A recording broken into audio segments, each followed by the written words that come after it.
साथियों नमस्कार, आप सभी का इस YouTube चैनल में स्वागत है। मित्रों, मैं आज चर्चा इस वीडियो में करूंगा सूर्य रेखा के बारे में। सूर्य रेखा, चूँकि सूर्य जो रेखा है वह सूर्य तेजस्विता, शक्ति, संपन्नता, समृद्धि और यश और कीर्ति का परिचायक है। अर्थात जिस व्यक्ति के हाथ में सूर्य रेखा होती है वह व्यक्ति जो है, और वह सूर्य रेखा यदि प्रबल होती है तो उस व्यक्ति के जीवन में यश कीर्ति की वृद्धि होती है और बहुत ही उच्च कोटि का समाज में प्रतिष्ठित व्यक्ति होता है। अब हम ये समझेंगे कि यह सूर्य पर्वत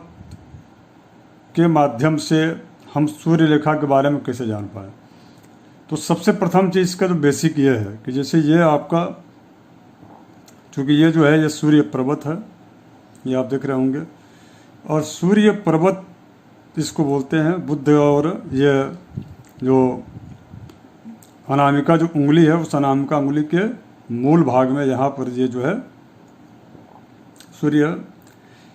इस क्षेत्र में, अर्थात ये जो एरिया है इस एरिया में कहीं से भी यदि रेखा आ रही हो, जैसे इस प्रकार से रेखा कोई आ रही हो या इधर से कोई रेखा आकर के यहाँ पर समाप्त हो जाती हो, तो वह जो है, या इधर से रेखा आकर के यदि यहाँ समाप्त हो जाती है तो वह उस रेखा को सूर्य रेखा कहते हैं। अब मित्रों, मैं इसमें यह समझने का प्रयास करेंगे हम लोग कि मूलतः किन किन क्षेत्रों से सूर्य क्षेत्र के पास, यानी कि अनामिका उंगली के जो है मूल भाग में यदि रेखा आती है तो उसका क्या फल होता है। जैसे मान लीजिए, मैं पहला सबसे प्रथम चीज़ कि यदि शुक्र के क्षेत्र से, अर्थात ये जो एरिया है शुक्र का एरिया है ना, और ये जो एरिया है ये जो है मंगल का है, तो शुक्र क्षेत्र से अर्थात यहाँ से अगर यदि कोई रेखा इस प्रकार से निकलती हुई और सूर्य क्षेत्र पर जाकर के समाप्त हो जाती है, इस प्रकार से यदि आप देख रहे होंगे, शुक्र क्षेत्र से निकल करके यहाँ पर यदि समाप्त हो जाती है, ऐसी जब स्थिति आती है, यदि किसी के हाथ में इस प्रकार की स्थिति हो, शुक्र क्षेत्र से रेखा निकल करके सूर्य की ओर जाती हो तो के क्षेत्र में आकर समाप्त हो जाती हो, ऐसा व्यक्ति जो होता है वो आर्थिक संपन्न होता है। इसके अलावा एक विषय इसके साथ साथ में जुड़ा होता है, क्योंकि ये जो है पत्नी के अलावा भी इसके और भी कई स्त्रियों से संबंध होते हैं, ऐसा कहा गया है। इसके साथ साथ में धन लाभ की प्राप्ति होती है और ससुराल से जो है भी इसको धन की प्राप्ति होती है। अर्थात ये ससुराल के विवाह के बाद इसका तो भाग्योदय होता ही है, किंतु ससुराल तरफ से भी, ससुराल पक्ष से भी इसको धन संपत्ति मिलने की उम्मीद होती है। मित्रों, यदि इस प्रकार की स्थिति है तो थोड़ा आपको अपने स्वभाव में कुछ परिवर्तन लाना चाहिए और सामाजिकता का ध्यान रखते हुए आपको जो है मान सम्मान और उसका विशेष रूप से ध्यान रखना चाहिए। और ये कतई इसका मतलब ये नहीं है, अन्य कई स्त्रियों से संबंध होने का मतलब ये नहीं कि शारीरिक संबंध, इसका मतलब यह है कि कई अन्य और भी स्त्रियां उसके भाग्य में सहयोगी और सहभागी बनती हैं। और इसके बाद दूसरा जो प्रकार है वो दूसरा प्रकार है, कुछ हथेलियों में जीवन रेखा से जो है प्रारंभ होती है कुछ, जैसे ये जो है ये जीवन रेखा है, यह जो है जीवन रेखा है, और इस जीवन रेखा से भी कुछ कोई रेखा यहाँ पर जाती है, अगर यदि इससे निकलती है, एक शाखा यहाँ से निकल करके सूर्य क्षेत्र में जाती है, तो ऐसी जब स्थिति आती है तो ऐसी स्थिति भी अपने आप में बहुत अच्छा होता है और ये उस व्यक्ति को बहुत भावुक बना देता है। और इसके साथ साथ में एक कला के क्षेत्र में बहुत इसका ये नाम कमाता है व्यक्ति ऐसा, और मिलनसार होता है ऐसा व्यक्ति। ऐसे व्यक्ति को बहुत व्यवहारिक कहा जाता है, अर्थात जो है इसके मित्र बहुत होते हैं और सहयोगी बहुत होते हैं, ऐसी स्थिति रहती है। लेकिन ये जो रेखा है, ये रेखा इस रेखा जीवन रेखा को काट करके इधर शुक्र की तरफ न आए, बल्कि इस रेखा का जो सूर्य पर्वत की ओर जा रही हो तो वह जीवन रेखा की ही एक शाखा होनी चाहिए, ऐसा ये ध्यान रखना चाहिए। क्योंकि आप सभी को मैं पिछले वीडियो में बता चुका हूँ, ये जो है ये जीवन रेखा है। ठीक है मित्रों, ये जीवन रेखा। अब इसके पश्चात हम जो है तीसरा जो प्रकार इसका उसको मैं बताऊंगा मित्रों, कि इसका जो उद्गम है, अर्थात ये जो रेखा जो जाती है तीसरी रेखा सूर्य क्षेत्र की ओर, यह यहाँ से प्रारंभ होती है। अर्थात इसका जीवन रेखा से और शुक्र क्षेत्र से कोई मतलब नहीं होता, ये बीच से ही, अर्थात यह मंगल का जो इलाका है, जो क्षेत्र है, आप देख रहे होंगे तर्जनी उंगली के नीचे, और ये जो क्षेत्र है ये यहाँ से भी आ सकती है, और ये भी मंगल का क्षेत्र होता है। ये कनिष्का अंगुली के नीचे ये वाला जो भाग है, तो यहाँ से भी रेखा आ सकती है। ऐसी स्थिति में यदि मंगल क्षेत्र से यदि रेखा जा करके सूर्य पर्वत पर यहाँ पर जा करके समाप्त होती हो, तो ऐसी जब स्थिति होती है तो वह व्यक्ति जो है, इस प्रकार की जो रेखा वाले जो व्यक्ति होते हैं, वो या तो आर्मी या खेल के क्षेत्र में अच्छा नाम करते हैं, जैसे क्रिकेट हो गया, वॉलीबॉल हो गया, फुटबॉल हो गया, इसके अलावा हॉकी हो गया। इसके साथ साथ में वह पुलिस विभाग में भी कुछ बड़े जो है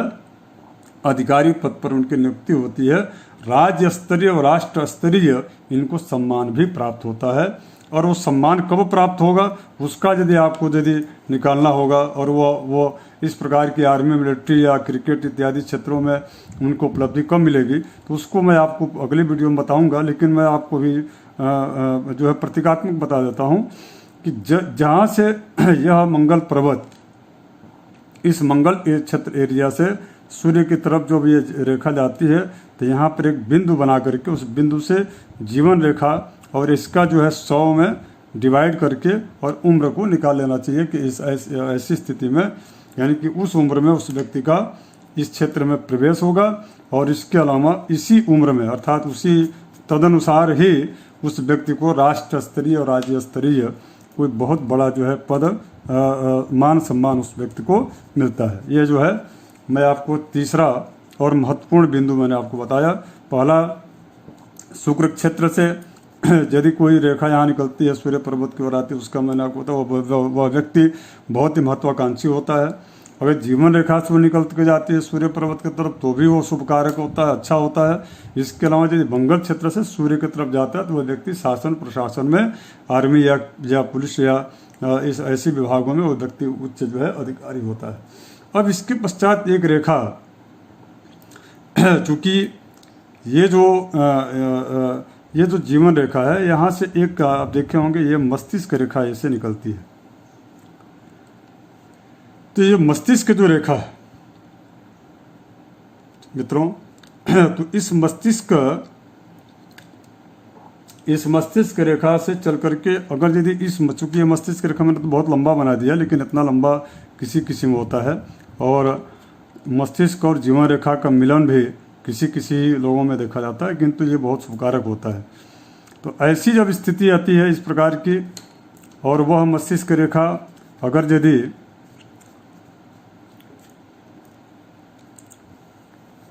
इस रेखा से कोई एक सीधी रेखा या कहीं से भी रेखा वह जा करके अगर यदि इस प्रकार से सूर्य क्षेत्र में समाप्त होती है, जब ऐसी यदि स्थिति बनती है, तो भी वह व्यक्ति जो है उच्च कोटि का वैज्ञानिक होता है, साइंटिस्ट होता है, और वह अनुसंधान करता होता है, और उसका जो व्यक्तित्व होता है बहुत ही चमत्कारिक होता है। और यदि यह बीच में से यदि टूट जाता है कोई रेखा, यदि इसके बीच से कोई टूट गई रेखा फिर जाकर के आगे जाकर के मिल जाती है, तो वह व्यक्ति इतना बड़ा विद्वान होने के पश्चात भी वह व्यक्ति किसी विपरीत लिंगी व्यक्ति से, अर्थात यदि पुरुष है तो महिला से, महिला है तो पुरुष के द्वारा जो है वह व्यक्ति जो है बदनामी का उसको शिकार होना पड़ता है, ऐसा देखा गया है। तो थोड़ी सी इस पर आपको विशेष तौर पर गौर करना चाहिए। यदि आप किसी को बता रहे हैं तो उसके साथ साथ में आपको जो है इस चीज़ का भी निर्देश दे देना चाहिए। अब हम चर्चा करेंगे पांचवा जो इसका जो है पांचवा जो बिंदु है आज के इस वीडियो का, मैं उस पर चर्चा करूंगा, क्योंकि ये मस्तिष्क रेखा है और ये जीवन रेखा है। अब इसके पश्चात यदि चंद्र पर्वत से सूर्य की ओर रेखा यदि जाती है, अर्थात ये जो है आपका चंद्र पर्वत है, इस चंद्र पर्वत से ये पूरा इलाका जो है चंद्र पर्वत ही है, ये पूरा क्षेत्र चंद्र का है, यहाँ पर केतु का होता है, ये जो मैंने लिख दिया है। यहाँ से अगर यदि रेखा निकल करके और सूर्य की ओर जाती है, एक रेखा या जो भी हो, एक दो, किसी में 3 भी रेखाएं जाती हैं, किसी में एक ही रेखा जाती है। यदि ऐसी स्थिति होती है, चंद्र क्षेत्र से निकली हुई रेखा सूर्य पर आकर के यदि विश्राम करती है, वहाँ रुकती है, तो वह व्यक्ति जो है शान शौकत वाला होता है। वह ऐसे व्यक्ति दिखावे में ज़्यादा ध्यान देते हैं, बल्कि मूल कार्य से बल्कि दिखावे के चक्कर में ये भटक जाते हैं। और इसके बाद इनका जो भाग्योदय होता है वो भी विवाह के बाद होता है, और विवाह के पश्चात इनका भाग्योदय अपने कर्तव्य निष्ठता की वजह से नहीं होता, बल्कि किसी इनके सहयोगी मित्र के द्वारा इनको जो है सहयोग प्राप्त होता है, जिसकी बदौलत इनको बढ़िया सम्मान और मान सम्मान की प्राप्ति होती है। तो इस प्रकार का देखा गया है। चंद्र क्षेत्र से निकला हुआ जो होता है वह भावुकता, यदि सूर्य क्षेत्र की ओर जाती है वह रेखा, तो वह भावुकपूर्ण, वह व्यक्ति दिखावे में ज़्यादा ध्यान देता है, और विवाह के पश्चात उसका भाग्योदय होता है। अब इसके पश्चात जो है चंद्र पर्वत के अलावा यदि मणिबंध से, अर्थात यहाँ से ये जो भाग्य, ये इसको मणिबंध बोलते हैं, यहाँ से अगर यदि भाग्य रेखा के साथ साथ में, चूँकि भाग्य रेखा इस प्रकार से आती है शनि पर्वत की ओर, और एक इसी में से श्रृंखला निकल करके अगर ये सूर्य पर्वत की ओर इस प्रकार से जाती है, अब आप इसको मान सकते हैं ऊपर में आकर के यदि भी आकार बन जाता है, ऐसी स्थिति होती है, तो वह व्यक्ति जो है धन मान वैभव यश कीर्ति के बावजूद सादगी पूर्ण जीवन व्यतीत करता है, और वह व्यक्ति सब कुछ प्राप्त करने के पश्चात भी वह अंतिम स्थिति में वानप्रस्थी होकर के बड़ा ही यशस्वी होता है। ऐसे व्यक्तियों को तो मैं या जितना भी प्रशंसा किया जाए कम है, क्योंकि वह व्यक्ति जो है कमाते जरूर हैं, लेकिन वह दूसरों पर लगा देते हैं। परोपकाराय सतामी बोलते हैं, ऐसा व्यक्तित्व बहुत कम मिलता है देखने को। मणिबंध से भाग्य रेखा के साथ आती है, साथ में से उसी में से एक श्रृंखला टूट करके निकल करके सूर्य की तरफ जाती है और एक तरफ एक शनि की तरफ, तो वह व्यक्ति जो है बड़ा ही परोपकारी होता है। मैं पुनः एक वीडियो में, दूसरे वीडियो में बताया था कि इसी में से यदि एक श्रृंखला निकल करके यदि गुरु की ओर जाता है इस प्रकार से ऐसा, तो वह व्यक्ति जो है स्वामी विवेकानंद जैसे धर्मगुरु होता है, दार्शनिक होता है, और बड़ा ही उच्च कोट का उसका व्यक्तित्व होता है, ऐसा देखा गया है मित्रों। अब इसके पश्चात अब मैं आपको बताऊं कि ये यदि इसी प्रकार से बुद्ध पर्वत से सूर्य की ओर यदि कोई रेखा आ रही है, बुद्ध पर्वत से सूर्य की ओर रेखा आकर के यदि वो समाप्त हो जाती है, तो ऐसी जब स्थिति वो निर्मित होती है, तो ऐसा जो व्यक्ति होता है वह व्यक्ति जो है फिल्म अभिनेता बनता है। अब मैं आपको बताता हूँ, ये तो खैर चंद्र, यह तो मस्तिष्क रेखा है मित्रों, ये जीवन रेखा, ये है बुद्ध पर्वत। इस बुद्ध पर्वत से यदि सूर्य की तरफ यहाँ पर यदि यह रेखा आती है इस प्रकार से, ऐसी जब स्थिति बनती है, तो वह व्यक्ति अभिनेता होता है, फिल्म अभिनेता होता है, और वह बड़ा ही सफल अभिनेता उसको कहा जाता है। कई अभिनेताओं का हमने परीक्षण किया, उसमें इस प्रकार की चीज़ें मैंने देखा है कि वह व्यक्ति जो है बड़ा यशस्वी होता है। इसके अलावा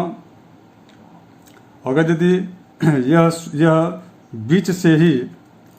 भाग्य रेखा से कोई संपर्क न हो, यदि बीच से कोई रेखा निकल करके सीधे आकर के सूर्य पर यदि विश्राम रेस्ट करती है, तो ऐसा जो व्यक्ति होता है वह व्यक्ति भी बहुत ही प्रबल भाग्यशाली होता है। जीवन में कई प्रकार की जो है उपलब्धियों को प्राप्त करने के पश्चात यह